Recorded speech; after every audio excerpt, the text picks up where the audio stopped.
Welcome class. आज inclusive education के बारे में पढ़ेंगे और इंक्लूसिव एजुकेशन के तहत वो सारे बच्चे जो या तो डेवलपमेंटली डिसेबल्ड हैं या तो उनको कोई फिजिकल डिसेबिलिटी है, तो हम ऐसे बच्चों को कैसे क्लासरूम एजुकेशन में इंटीग्रेट करें, कैसे उनको इंक्लूड करें। ऐसा ना हो कि हम उन्हें अलग बिठा दें, बट मेन स्ट्रीम एजुकेशन के साथ यानी कि और बाकी बच्चों के साथ उनको पढ़ाया जाए। यही इंक्लूसिव एजुकेशन का एक मकसद है कि जितने भी बच्चे हैं, जिस भी लेवल के, जिस भी डिसेबिलिटी के, उनको साथ लेकर एक क्लासरूम में चला जाए या फिर एक साथ लेकर उनको स्कूल में चला जाए।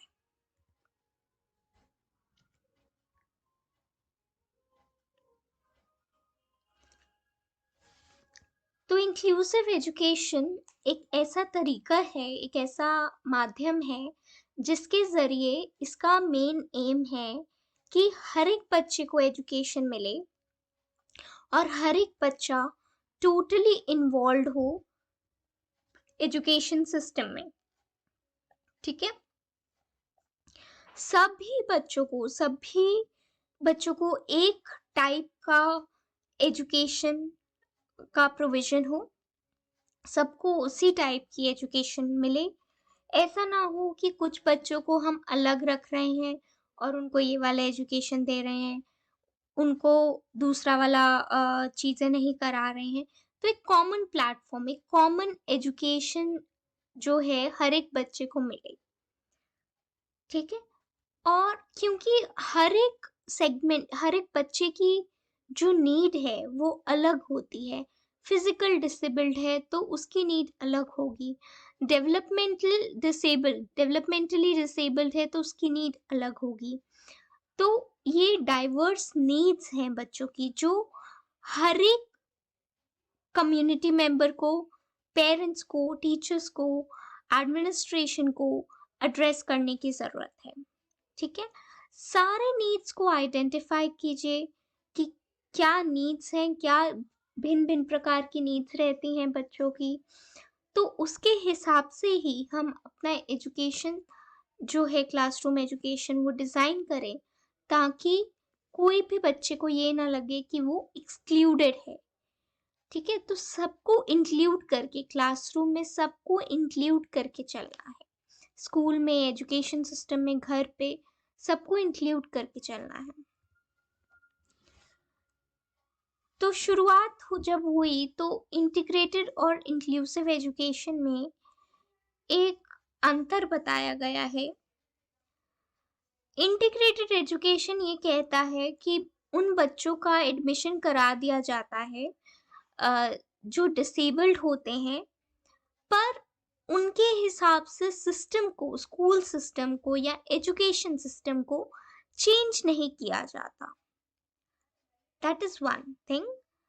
सेकंड ये है कि स्टूडेंट्स को ये उम्मीद रखी जाती है कि वो एजुकेशन सिस्टम में अपने आप को ढालेंगी, उनके हिसाब से नहीं, पर स्कूल जो उन्हें दे रहा है उसके हिसाब से स्टूडेंट्स को उसमें ढलना चाहिए। ठीक है, ज्यादा बात होगी कि अगर उसको कुछ चाहिए, अलग से कुछ चाहिए, तो वो उसको एक रिसोर्स रूम में अलग से रख देंगे। तो इससे क्या है, हर बच्चे की जो एक इनएडिक्वेसी है वो जो है वो सामने आ जाती है। हुँ? और स्कूल जो है वो कोई सिस्टम मॉडिफाई नहीं करता, अपना स्कूल सिस्टम, अपना education system, classroom system modify नहीं करता, बट ये एक्सपेक्ट करता है कि बच्चा अपने आप को मॉडिफाई करे। ठीक है, वो अपने आप को मॉडिफाई करे ताकि वो स्कूल एनवायरनमेंट में फिट हो सके। ठीक है, दूसरी ओर इंक्लूसिव एजुकेशन का कॉन्सेप्ट है जिसमें बच्चों को एडमिशन दिया जाता है, डिसेबिलिटीज के बच्चों को जो रेगुलर स्कूल में है, उसमें कुछ कुछ प्रोविजंस होते हैं अलग से, जिनके जरिए जो डिसेबल्ड बच्चे हैं उनको एक अलग से एक कह सकते हैं उनके हिसाब से हम एजुकेशन को जो है वो डिजाइन कर रहे हैं। ठीक है, तो एजुकेशन सिस्टम इसमें ये कहता है कि एजुकेशन सिस्टम अपने आप में कुछ चेंजेस करेगा ताकि वो उन बच्चों की नीड्स को समझ पाए, जो डिसेबल्ड हैं उन बच्चों की नीड्स को समझ पाए। ठीक है, हर एक जो भी सपोर्ट चाहिए बच्चों को वो उनको अवेलेबल रहेगा क्लासरूम में। फॉर एग्जाम्पल, अगर कोई विजुअली हैंडीकैप्ड बच्चा है, विजुअली इम्पेयर्ड बच्चा है, तो उसके लिए क्लासरूम में एक कंप्यूटर रखवा दिया जाए ताकि वो उसको जो भी नोट्स लेने हैं या जो असाइनमेंट्स करने हैं वो कंप्यूटर के थ्रू कर ले, कंप्यूटर का एक्सेस। तो इसमें क्या किया कि स्टूडेंट्स की नीड के हिसाब से क्लासरूम में ही आपने एक रिसोर्स दैट इज कंप्यूटर आपने अवेलेबल करवा दिया। इसमें बच्चों को कभी भी ऐसा नहीं बताया जाता कि वो इनएडिक्वेट है। ठीक है, हर एक एक्टिविटी का मकसद ये रहता है, चाहे वो एकेडमिक्स हो नॉन एकेडमिक्स हो, कि उसको मॉडिफाई, उसको थोड़ा सा चेंज कर दें हम, ताकि जो बच्चे हैं उनको उनकी रिक्वायरमेंट के हिसाब से हम चेंज कर सकें। ठीक है, उनकी एनवायरनमेंट के हिसाब से एडजस्ट कर सकें। तो चिल्ड्रन विद डिसेबिलिटीज यानी कि वो बच्चे जिनके कॉग्निटिव यानी कि बुद्धि में दिक्कत है, आईक्यू लेवल कम है, लर्निंग डिसेबिलिटीज पढ़ने लिखने में दिक्कत है, किन्हीं को सोशल इमोशनल या बिहेवियरल प्रॉब्लम्स हैं, किन्हीं बच्चों को लैंग्वेज और कम्युनिकेशन में प्रॉब्लम्स हैं, कई बच्चे विजुअली या हियरिंग इम्पेयर्ड हैं, नहीं सुन सकते, नहीं देख सकते, कईयों को फिजिकल प्रॉब्लम्स है, नहीं चल पाते हैं, व्हील चेयर बाउंड है, ऑर्थोपेडिक डिसेबिलिटीज है। तो ये सारे बच्चे चिल्ड्रन विद डिसेबिलिटीज की कैटेगरी में आते हैं। ठीक है, अब इन सब बच्चों की नीड्स को ध्यान में रखते हुए जो सिस्टम है, जो स्कूल सिस्टम है, वो अपने आप को मॉडिफाई करेगा ताकि इनकी नीड्स को अकोमोडेट कर सके। तो पहले हम आते हैं स्पेशल एजुकेशन में कि स्पेशल एजुकेशन है क्या। ठीक है, स्पेशल एजुकेशन में एक इंडिविजुअलाइज्ड एजुकेशनल इंस्ट्रक्शंस बनाई जाती हैं जो हर एक बच्चे की नीड को सूट करता है। ठीक है, जिस स्तर पे बच्चा अभी है, हर एक बच्चे का लेवल अलग है, हर एक बच्चे की प्रॉब्लम्स अलग है। तो स्पेशल एजुकेशन द्वारा ये कोशिश की जाती है कि जो इनका एजुकेशनल इंस्ट्रक्शंस हैं जो वो इस तरह से डिजाइन की जाए कि वो यूनिक हो अपने आप में और वो बच्चे की नीड्स को ध्यान रखते हुए, उनकी नीड्स को सूट करते हुए ऐसे इंस्ट्रक्शनल प्रोग्राम्स बनाए जाएं। स्पेशल एजुकेशन में कुछ टेक्निक्स होती हैं कि कैसे बच्चों को हम पढ़ाएं, कैसे हम उन्हें सिखाएं ताकि उनकी नीड्स के हिसाब से हम उनके लेवल पे जाकर हम उनको सिखा पाए। ठीक है, तो स्पेशल एजुकेशन किन के लिए होता है, किन के लिए प्रोवाइडेड है? जो बच्चे लर्निंग डिसेबल्ड हैं, स्पीच या लैंग्वेज इम्पेयर्ड हैं, मेंटली रिटार्डेड हैं, इमोशनली या बिहेवियरली डिस्टर्ब्ड हैं, ऑटिस्टिक हैं, डेफ हैं, ब्लाइंड हैं, फिजिकली इम्पेयर्ड हैं या उनका कोई ब्रेन इंजरी हुआ है या बहुत सारे मल्टीपल हैंडीकैप्स हैं। ठीक है, तो ग्रुप बी में वो आते हैं क्रिएटिव और गिफ्टेड चिल्ड्रन। ठीक है, तो ये कुछ इंपॉर्टेंट ग्रुप्स हैं जिनके लिए हम स्पेशल एजुकेशन प्रोग्राम्स डिजाइन कर सकते हैं। पहले आते हैं लर्निंग डिसेबिलिटी में कि लर्निंग डिसेबिलिटी वाले बच्चों को कैसे हम क्लासरूम सेटिंग में डील कर सकते हैं। पहले लर्निंग डिसेबिलिटी है क्या? अब लर्निंग डिसेबिलिटी उन बच्चों में पाया जाता है कि जिनका आईक्यू लेवल, इंटेलिजेंस क्वोशंट जो है वो नॉर्मल लेवल पे आता है।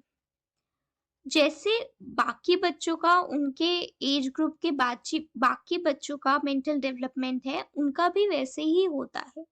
उनका इंटेलिजेंस एकदम नॉर्मल होता है, बट उनको बहुत दिक्कत होती है या तो पढ़ने में, जिसको डिसलेक्सिया कहते हैं, या तो लिखने में, जिसको डिस्ग्राफिया कहते हैं, या सही से मैथ्स नहीं करने में, जिसको डिसकैल्कुलिया कहते हैं। अब लर्निंग डिसेबिलिटी को हम कब बोलते हैं कि बच्चा लर्निंग डिसेबल्ड है? तो अगर मान लीजिए बच्चा 3rd स्टैंडर्ड में है, ठीक है, 3rd स्टैंडर्ड में बच्चा है और वो फर्स्ट लेवल का सम्स वगैरह सॉल्व नहीं कर पा रहा, वो फर्स्ट लेवल के बच्चों को जैसे पढ़ना चाहिए वह नहीं पढ़ पा रहा, तो इसको हम कहेंगे कि वो लर्निंग डिसेबल्ड है। क्यों? क्योंकि वो अपने लेवल से 3rd क्लास से नीचे परफॉर्म कर रहा है।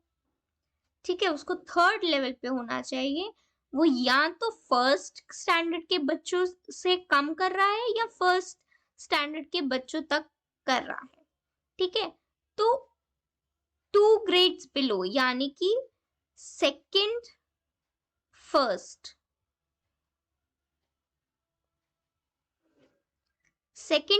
स्टैंडर्ड से जो है बिलो वो फंक्शन कर रहा है। लर्निंग डिसेबिलिटी तभी डायग्नोज करते हैं जब बच्चे का जो आईक्यू लेवल है वो नॉर्मल है, पर वो जो उसकी परफॉर्मेंस है, एकेडमिक परफॉर्मेंस, वो उसकी कक्षा से 2 कक्षाएं नीचे है। ठीक है, तो मान लीजिए 3rd स्टैंडर्ड का बच्चा, तो वो मे बी केजी लेवल के बच्चे की तरह परफॉर्म कर रहा होगा। ओके, तो ये इसको लर्निंग डिसेबिलिटी कहा गया है। कुछ कैरेक्टरिस्टिक्स हैं लर्निंग डिसेबल्ड चिल्ड्रन के। पहले आता है बिहेवियरली थोड़े से ज्यादा एक्टिव होते हैं, बिना सोचे समझे कुछ भी कर लेंगे।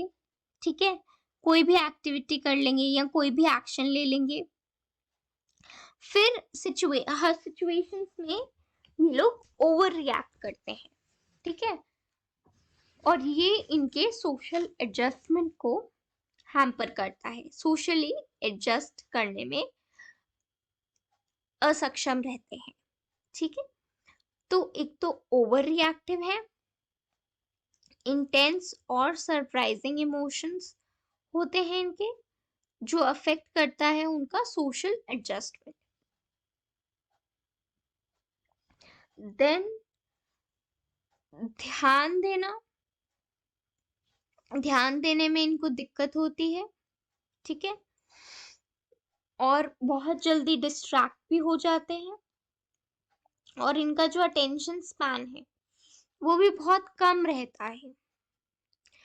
फिर इनका आता है auditory and visual discrimination, auditory और विजुअल डिस्क्रिमिनेशन, यानी कि इनको प्रॉब्लम होती है डायरेक्शनल ओरिएंटेशन में। ये थोड़े ऑकवर्ड होते हैं, क्लमजी होते हैं, अनकोऑर्डिनेटेड होते हैं। ठीक है, और इनकी जो हैंडराइटिंग है वो बहुत पुअर होती है, इतनी पुअर होती है कि समझ में ही नहीं आता है कि क्या लिख रहे हैं वो बच्चे। ठीक है, तो ये कुछ कैरेक्टरिस्टिक्स हैं एलडी बच्चों के। फिर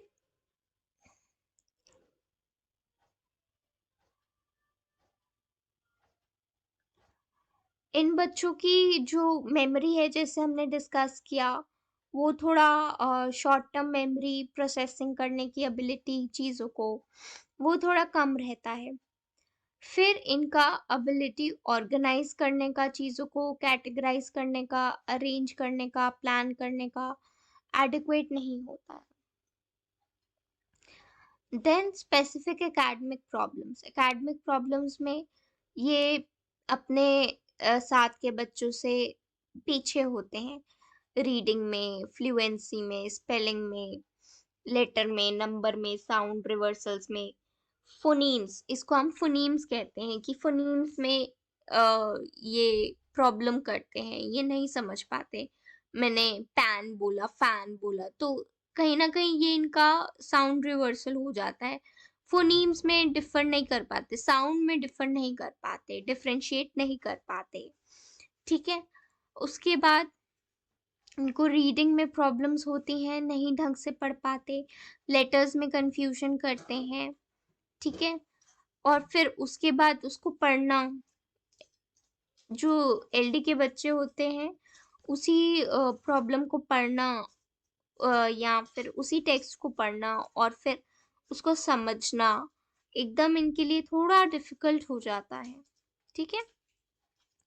ओरल और रिटन लैंग्वेज डिफिकल्टीज होती हैं, रीडिंग प्रॉब्लम्स होती हैं, रिटन लैंग्वेज की प्रॉब्लम्स होती हैं, जैसे कि हैंड राइटिंग में बहुत पुअर होती है, स्पेलिंग में बहुत मिस्टेक्स करते हैं, सेंटेंसेस अच्छे से क्रिएट नहीं कर पाते, किसी चीज़ का ऐसे लिखना या कोई चीज़ बनाना, कंपोज करना, ये नहीं कर पाते हैं।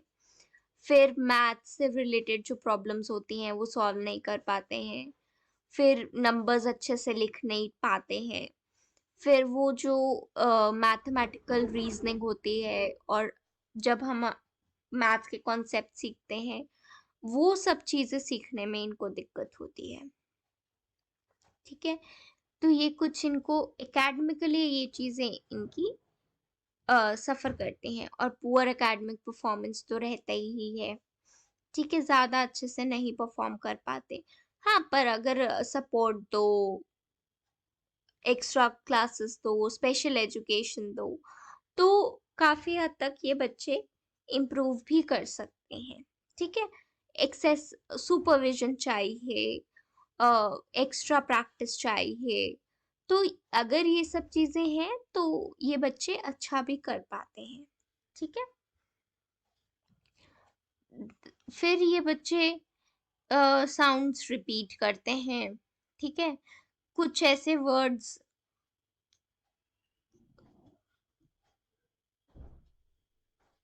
बोल देते हैं, ठीक है, जो उस सेंटेंस में नहीं सूट करता, तो थोड़ा रुक रुक कर बोलते हैं।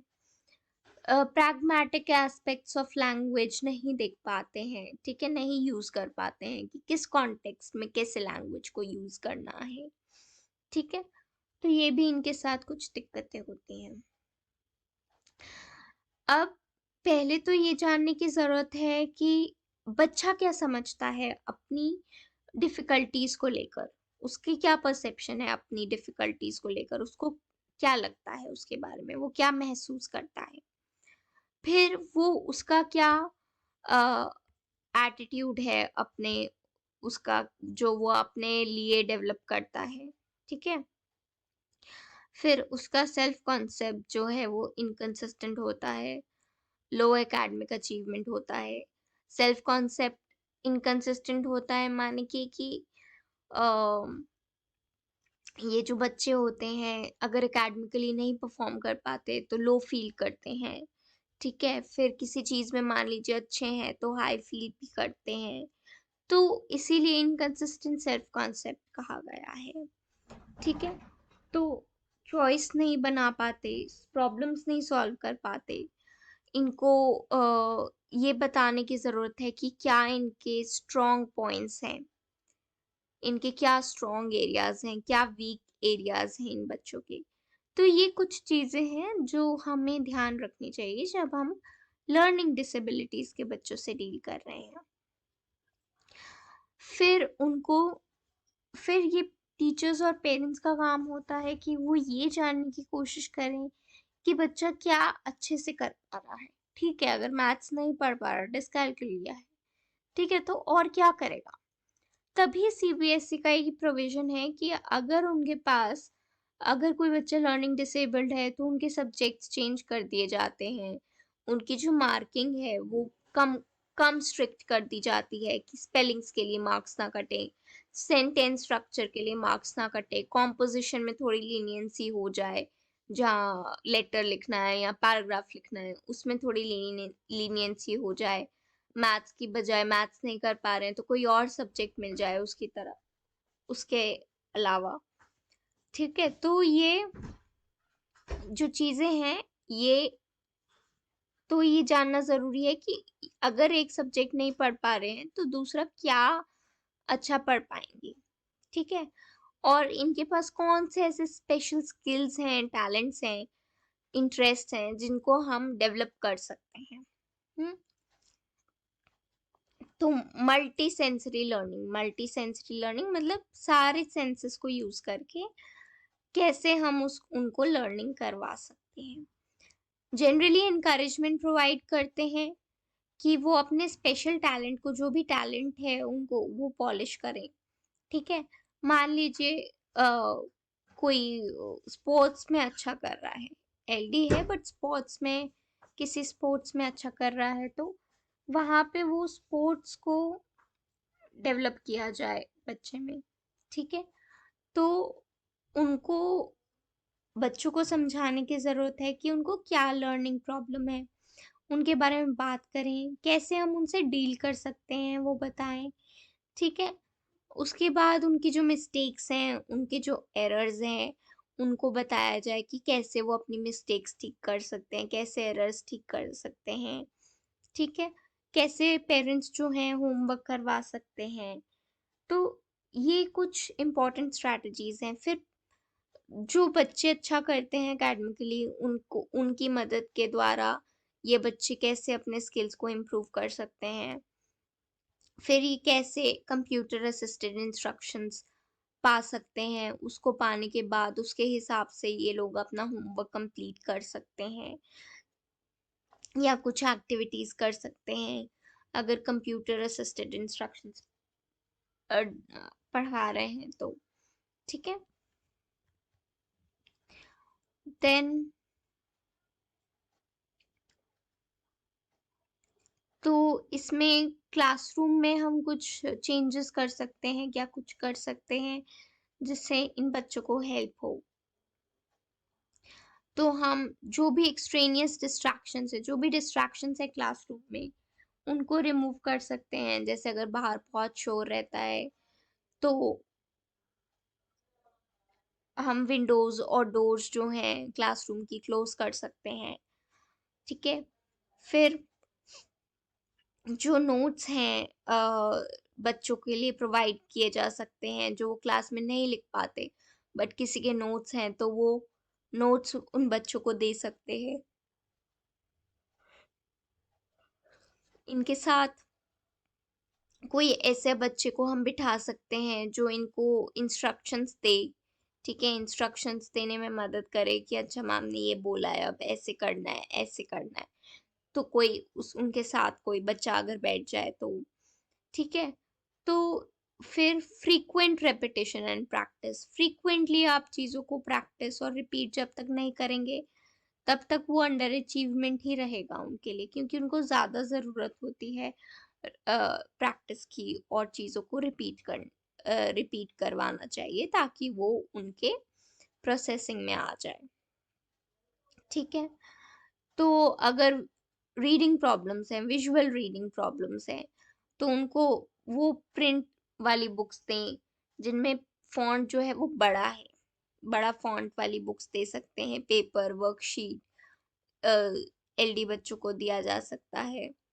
फिर जो भी हम क्लास में इंस्ट्रक्शंस दे रहे हैं उनको जितना सिंपल करके हम दे सकते हैं उतना बेहतर रहेगा इन बच्चों के लिए। फिर हम इनके जो लेसन्स हैं उनको न्यू वे में प्रेजेंट करें, कुछ न्यूनेस लाएं। ठीक है, और चीज़ों के साथ हम डेमोन्स्ट्रेशन भी करें कि अच्छा ऐसे कर सकते हैं, ऐसे कर सकते हैं। जो भी इंफॉर्मेशन है उसको छोटे छोटे चंक्स में तोड़कर उन्हें दी जाए। ठीक है, एकदम से सारा ऐसे ना बोल दिया जाए, धीरे धीरे करके इंफॉर्मेशन को बिट्स और पार्ट्स में ब्रेक करके, स्मॉलर यूनिट्स में करके उनको इंटरवेंशन दिया जाए। फिर बाकी बच्चों के साथ बिठाया जाए जो उनको हेल्प कर सके। एक एक पार्टिसिपेटरी अप्रोच रहे कि वो बच्चे भी क्लास का हिस्सा बने, उनको भी पार्टिसिपेट करवाया जाए क्लास में। जो बच्चे की डेवलपमेंट है उसके हिसाब से इंस्ट्रक्शंस दी जाए। ओके, और सोशली भी उनको इंक्लूड किया जाए और उनको दूसरे बच्चों के साथ मिलने जुलने के लिए कहा जाए। उनसे बोला जाए कि हाँ, बाकी बच्चों के साथ बैठें, उनके साथ बातचीत करें। तो ये कुछ स्ट्रैटेजीज हैं जो लर्निंग डिसेबल्ड बच्चों के साथ हम यूज कर सकते हैं। तो कई बच्चे विजुअल लर्नर्स होते हैं, कई लोग ऑडियो लर्नर्स होते हैं, कई लोग काइनेस्थेटिक लर्नर्स होते हैं। ठीक है, विजुअल लर्नर्स हुए कि वो इमेजेस या पिक्चर्स द्वारा जो अपने वर्ल्ड को देखते हैं वैसे देखें। फिर विजुअल फॉर्मेट में उनको अगर मटेरियल मिलता है, मतलब रिटन फॉर्मेट में, तो वो ज़्यादा अच्छे से लर्न कर पाएंगे। ठीक है, तो इनको लिखना, ये कुछ कह सकते हैं जो मोडालिटीज हैं, ये हमें बच्चों की पकड़नी है कि वो किस मोड से अच्छा सीखते हैं। तो कई बच्चे जो है विजुअल लर्नर्स होते हैं कि वो रिटन टेक्स्ट देखकर, ड्रॉ करके या ये ऐसे सब करके वो अच्छा लिखते हैं। इनके लिए बुक्स, वीडियोस, कंप्यूटर्स, पोस्टर्स बहुत अच्छा काम करते हैं। फिर ऑडियो लर्नर्स हैं कि वो गुड लिसनर्स होते हैं, उनको क्लासरूम डिस्कशन से अच्छा वो सीख पाते हैं। फिर इनको रीडिंग करना अच्छा लगता है, पिक्चर्स देखना अच्छा लगता है, तो इनको वर्बल रिपीटिशन अच्छा लगता है, इंटरेक्शन अच्छा लगता है कि आप बात कर रहे हैं, आप डिस्कशन कर रहे हैं, तो ये ऑडियो लर्नर्स बन पाएंगे, अच्छे बन पाएंगे। फिर काइनेस्थेटिक लर्नर्स जो मूवमेंट, बॉडी की मूवमेंट और टच के साथ कर सकते हैं, किस एंड टच के साथ अपना अच्छे से काम कर सकते हैं। ठीक है, इनको ज्यादा इजी होता है बॉडी मूवमेंट और टच के साथ सीखने में। ओके, तो ये बच्चे स्पोर्ट्स, ड्रामा, डांस, स्किट्स और नोट टेकिंग में ज्यादा बेटर कर पाते हैं। ठीक है, तो बेसिकली इस स्लाइड का मतलब ये है कि आपको पहचानना है कि किस मोड से कौन सा लर्नर कैसे सीख रहा है। तो उसी मोड को आइडेंटिफाई करके उसी मोड में आपको इंस्ट्रक्शंस देने की कोशिश करनी है।